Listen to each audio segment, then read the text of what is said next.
What is up, YouTube? This will be my first official car review on this YouTube channel of my brand new 2023 Kia Soul LX. So this is what the key looks like on the base model. You get a flip blade key, you have your panic button, unlock, lock, which is an interesting design, and then the new Kia logo. So we'll start with the front. These are not LED headlights. These are the ones that come standard, but if you get the, I believe it's the GT line or the EX, something like that, you get LED daytime running lights and fog lights. But I like how the design on the corner matches the grille, which is interesting to see how this will hold up over time because it's the same stuff that the headlights are made out of. But I love how it comes with smoked headlights on this trim level from the factory. So look underneath the hood, and this does not have the sensors on the door where you just grab it and open it. You actually have to hit the unlock button on the key fob on this one. And I believe this makes 147 horsepower. It's a 2-liter, made into, they call it an 8-speed, but really it's a CVT. Well, that's kind of interesting. It's got the pickup things on the battery. Huh. What's that label? Huh. But this is what the engine bay looks like.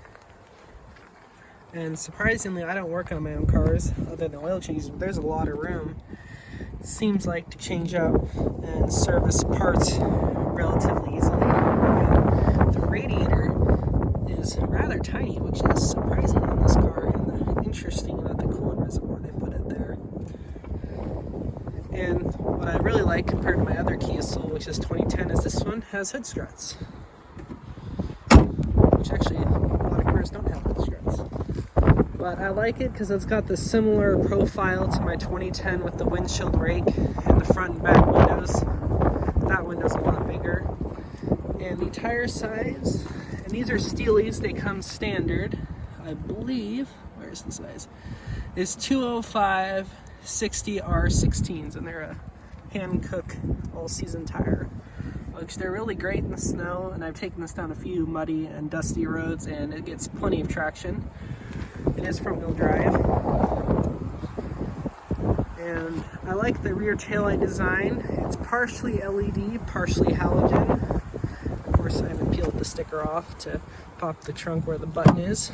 As you can see, that's where the license plate lights are mounted, and the backup camera, and it's got a nice grab handle. This opens way further than my 2010. Trunk space is a lot more than the first gen. It does come standard, which I'm surprised it did, and it wasn't an option. The spare tire and jack, and it's got a little pop out here for the tow hook, which is rather interesting because there's not one on the front, which doesn't make much sense. And one other thing I noticed that I had, this only had 2 options on it from the factory, or the dealer added on it when they ordered it, is these splash guards, which are surprising they're an option because one would think those would be standard. And it's also got them on the front. I believe that's the correct term, is splash guards on a car, not mud flaps, but they're tiny little things. And then the back seat has way more room than the first gen. I believe this is the only interior color you can get on the LX base model. Not too sure. No, the other ones have black with red trim. But I am 6'1", and there's plenty leg room for me to stretch out behind the driver's seat. The passenger seat is slid all the way back. There isn't that much room. And surprisingly, like my first gen, this does not have USB ports or 12 volt, but if you get a fancier one, it does. I like how the design on the back matches the front door panels. It's got a rear dome light. Eventually I'll upgrade these to LEDs. It's got a little door pocket. And one thing that's rather interesting is on my first gen, it's a plus, so it's kind of the mid-grade, is actually his actual headrest. These are molded into the seat, which is rather interesting, except for the center one. And there's the pull down. And this thing has plenty of cargo room. I haven't had to fold down the seats to haul anything yet. That back. And then no blind spot monitoring, which is rather interesting, but if you look in the windshield, it has a camera for collision, I don't know if you can see that very well, but camera for collision avoidance. It's got lane centering and lane keeping assist. It's got a little shark fin too. And it's got, this was an option, which is rather interesting, is the roof rack mounting points. They're on the front and back. You pop them out and you can mount a roof rack, but apparently those little pop outs are optional. Maybe someday I'll get a roof rack for it. The driver's side door card here. And it does have adjustment up and down in its manual. And it does have a recline. First gen had that, but no lumbar support, which is rather interesting. And it does have carpeted floor mats, which are an option front and rear. These are the factory ones, they say Soul on them. But I used to have a rag and a cheap Dollar General floor mat to protect it until I get some WeatherTechs. Hood latch is here. Fuse box cover is here. Or no, that's not a fuse box, something in there. And then you have your gauge cluster brightness, your traction control, and your auto stop start, which I'm getting used to it, but it's kind of annoying. And glove box has plenty of room, and it's dampened, which is always nice. And then this is the camera mechanism I was talking about for the collision avoidance and lane keeping assist. Get the keys out of my pocket. It is absolutely freezing outside. Go ahead and start it up. And that pops up every time I start it. The warning drive safe thing. And it has a light which flashes to let you know the roads are icy. It comes on at 39 degrees, I think. It does have automatic headlights, no daytime running lights, and it does have automatic high beams, but in order for it to work, the headlight setting has to be on auto. It can't be on full headlights like this, otherwise it won't engage. And then it also has that menu which pops up, because that is really nice at dark when you're trying to find what the controls are. So that's how much fuel economy I've been averaging. I've been averaging, 29.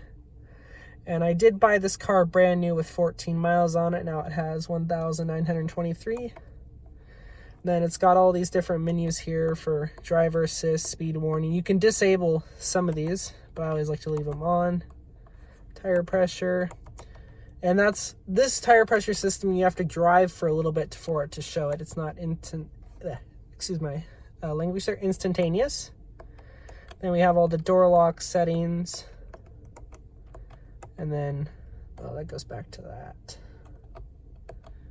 Still haven't quite figured out. I'm used to the Ford's sync system and the gauge cluster in Ford's compared to this. No, I do not want factory reset.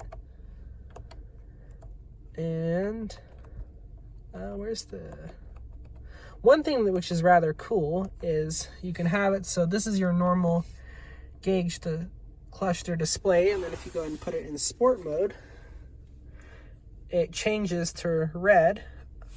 But I like the red theme, but I don't want to leave it in sport mode all the time, so I leave it in this theme. Or you can do this kind of greenish color, leave it in this theme, like that one better.